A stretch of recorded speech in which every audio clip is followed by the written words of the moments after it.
벌써 시험이 3일밖에 남지 않았다니! 한 과목에도 볼 게 이렇게 많은데 언제 다 공부하지?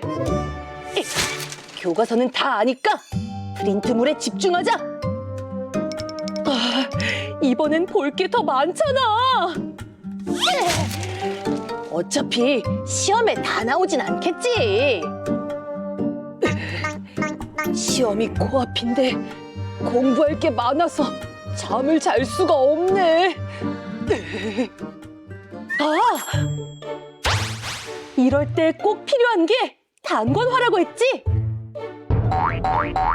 그런데 이걸 언제 다 하지? 이게 정말 필요하긴 한 건가? 단권화 정리 도대체 어떻게 하는 건가요?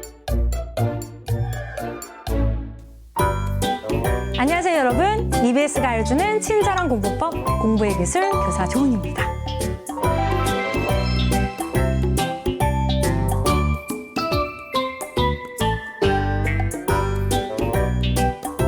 누구나 공부를 잘하고 싶지만 그 방법을 모르는 것이 문제죠. 그렇죠?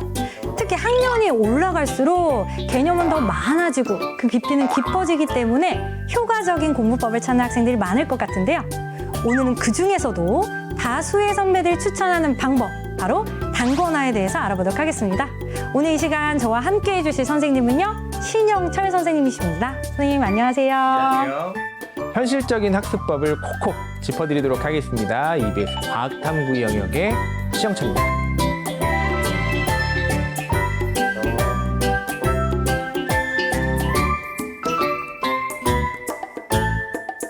단권화 공부법, 많은 학생들이 한 번쯤은 들어보셨을 것 같은데요. 우리 단권화에 대해서 이해하고 정리해보면 좋을 것 같습니다. 이 단권화란 무엇을 의미하나요, 선생님?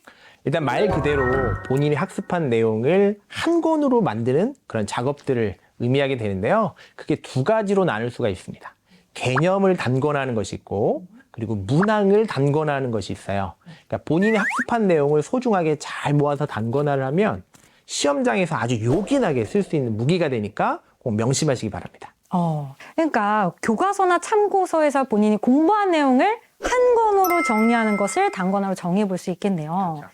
네, 근데 선생님, 시중에 굉장히 좋은 교과서나 참고서, 요약 노트 같은 게 많은데 우리가 꼭 단권화 작업을 해야 될 이유가 있을까요? 꼭 필요한 이유가 있습니다. 두 가지 정도라고 생각하시면 될 것 같은데요. 일단 첫 번째는 시험장에 가져갈 수 있는 교재 권수가 한정된다는 겁니다. 맞아요. 많아봐야 과목당 한 권에서 두 권 정도를 가져가게 되는데요. 그때 가져가는 무기를 만드는 작업이 바로 단권화라고 생각하시면 좋을 것 같아요. 무기요. 그렇습니다. 이 두 번째 의미는요. 생각보다 휴식 시간이 길다는 점이 있어요. 이 수능 시간에 여러분들 휴식 시간이 어느 정도 되냐면 90분 정도의 휴식 시간이 여러분들에게 주어집니다. 현장에서 시험 감독을 하게 되다 보면 생각보다 그 90분 동안 무엇을 해야 될지를 몰라하는 학생들이 굉장히 많은데요. 이때 바로 단권화되는 그 책을 사용하게 되는 거죠. 예를 들어서 국어를 보고 한참 동안을 지문을 읽다가 수학으로 넘어가죠. 수학에서 계산을 하다가 또 영어로 넘어가서 지문을 읽고 한참 지문을 읽다가 또 수를 계산하는 탐구로 넘어오게 돼요. 너무 왔다 갔다 하네요. 그렇죠. 그러니까 이 뇌의 구조가 예를 들어서 영어를 70분 동안 이렇게 공부를 하다 보면 이 뇌의 구조가 지문을 읽는 데 최적화되는 구조로 바뀌게 되는데요. 그 상태에서 수를 계산하는 과목으로 넘어오게 되면 초반에 추진력을 잃고 탄력을 잃어버리게 됩니다. 그러면 자연적으로 실수도 많아지게 되는 거고요. 그래서 우리가 이 쉬는 시간을 이용해서 빨리 다음 과목으로 뇌를 최적화되는 그런 작업들을 하게 되는데요. 바로 그때 사용해야 되는 이 교재가 바로 여러분들의 손때 묻은 단권화 교재입니다.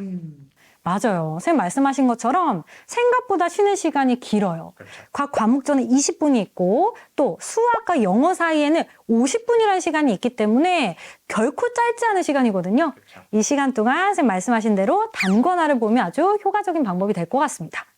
그런데 선생님, 이 수능에서 무기로 활용될 만큼 아주 정성을 많이 쏟아야 된다는 말씀처럼 들리는데요. 이 단권화를 만드는 것이 부담스러운 학생들도 있잖아요. 어떻게 접근해야 될까요? 일단 단권화에 정성을 쏟지 않는 것이 이 단권화의 핵심입니다. 정성을 쏟지 않는다. 그게 무슨 뜻이에요, 선생님? 어떻게 보면 좀 아이러니하게 들릴 수도 있습니다. 근데 정성을 쏟겠다라는 생각을 하는 순간부터는 마음이 짐이 되고요. 그러면 요거는 이제 중간에 포기하는 학생들을 제가 현장에서 많이 봤어요. 그런 경우 진짜 많이 봤어요. 그래서 저희가 이번 영상에서 이 가성비 좋게 단권화할 수 있는 2가지 방법에 대해서 한번 공개해 보도록 하겠습니다. 와, 아주 기대가 되는데 선생님, 첫 번째부터 소개해 주시죠.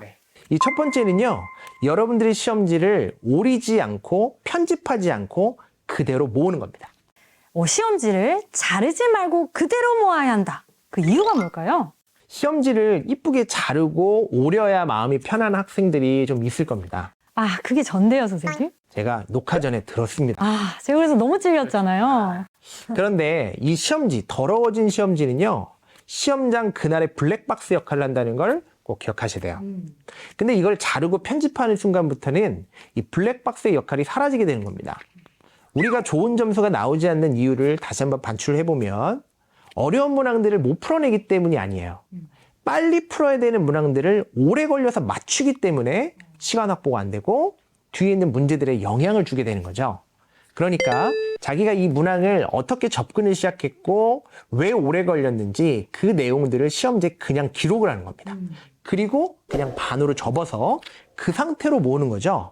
플라스틱 박스나 아니면 파일을 이용해서 집에 많잖아요. 많아요. 그래서 그런 것들을 그냥 손이 많이 가는 파일을 갖다 이용해서 그냥 보관했다가 이 시험지를 언제 보냐? 시험 직전에 또는 휴식 시간에 일기장 보듯이 한 번씩 쭉 보면서 그날을 상기하면 반드시 이 단권화의 효과가 있다는 걸 아시게 될 거예요. 맞아요. 선생님 말씀하신 것처럼 이렇게 문항을 보관했다가 파일로 두고 그리고 그날의 기억을 상기시키면서 문제를 다시 풀어본다면 정말 복습의 효과가 클 것 같습니다. 그렇죠. 이 가성비 좋은 단권화 만들기 두 번째 방법은 뭐가 있을까요? 자, 두 번째는요. 단권화를 시작하는 시기가 바로 그 핵심적인 내용이 되겠습니다. 시기요? 언제 시작해야 되나요? 학생들이 개념서를 처음 손을 대기 시작하는 시기가 일반적으로 2학년 초기입니다. 근데 공부하는 양이 많아질수록 기출문제와 개념과의 간극이 넓다는 것을 아마 아시게 될 거예요. 개념을 공부한다고 바로 기출이 풀리는 것이 아니거든요. 풀리면 좋은데 안 풀리죠. 안 풀립니다. 그래서 이 기출을 풀기 위한 다리 역할을 하는 지식들이 분명히 있고요. 이 다리 역할을 하는 그 지식들을 알게 되면 이 포스트잇이나 아니면 A4 용지에다가 잘 작성을 해서 처음에 만졌던 개념서에다가 붙여가면서 단권화를 하면 굉장히 좋은 효과가 있다는 거, 가성비가 좋다는 거 꼭 기억하시게 될 겁니다. 네. 그래서 사실 많은 학생들이 단권화를 만들기 위해서 개념을 그대로 받아 적거나 정리를 위한 정리를 할 때가 있거든요. 근데 너무 많은 시간과 노력을 투자하지 않고서도 반복적인 학습할 수 있는 나만의 무기를 만들 수 있겠네요. 이 사실 완벽한 단권화라는 것은 없습니다. 그렇죠. 이걸 완벽하게 만들어야겠다는 생각을 하는 순간부터 짐이 되고 지속성을 많이 잃게 되거든요. 그러니까 단권화를 하는 목적이 무엇인지를 생각하는 것이 중요해요. 시험장에서 빠르게 뇌 구조를 다음 과목으로 맞추는 효과가 있다. 내가 아는 것은 절대 안 틀린다. 빠르게 맞춰야 되는 것들은 좀 빠르게 맞춘다. 이런 것들을 조금 상기하는 목적으로 이 단권화 교재를 사용한다면 분명히 부담 없게 잘 시작하실 수 있을 겁니다. 네, EBS가 알려주는 친절한 공부법. 오늘은 시험장에서 나만의 무기가 될 수 있는 단권화 공부법에 대해서 살펴봤습니다. 먼저 단권화는 수능 시험장에서 자투리 시간 활용에 아주 유용하게 쓰일 수 있죠. 그런데 또 너무 많은 시간과 노력을 투자하기보다는 효과가 좋은 단권화 만들기 요령이 필요한데요. 이를 위해서는 첫 번째, 시험지를 자르지 말고 그대로 모아 그 파일을 유형 단권화로 사용하라. 두 번째, 고등학교 2학년 초기 개념서를 시작함과 동시에 특정 교재를 선정해 틈틈이 기록하라. 이렇게 정리를 해볼 수 있을 것 같습니다. 이전까지 들어본 적 없던 아주 새로운 꿀팁들을 오늘 많이 전해주셨는데요. 마지막으로 우리 선생님, 학생들에게 꼭 전하고 싶은 말씀이 있으실까요? 수능장에 들어가면 굉장히 혼자서 이 모든 것들을 해결해야 되기 때문에 가는 과정도 좀 외롭고 현장에서도 많이 외롭고 쓸쓸한 학생들을 제가 많이 보고 있습니다. 끝까지 완주만 한다면 반드시 꼭 좋은 결과, 여러분들의 노력에 걸맞는 그런 결과가 꼭 있을 거라고 멀리서 응원하도록 하겠습니다. 저희 EBS와 함께 간다면 분명히 좋은 결과 저희가 멀리서 응원하도록 하겠습니다. 네, 오늘 나눈 이야기를 바탕으로 여러분들의 무기 당권을 꼭 만들어 보시길 추천합니다. 우리 전국에 있는 수험생과 고등학생 그리고 열심히 공부하고 있는 N수생 여러분들 모두 파이팅!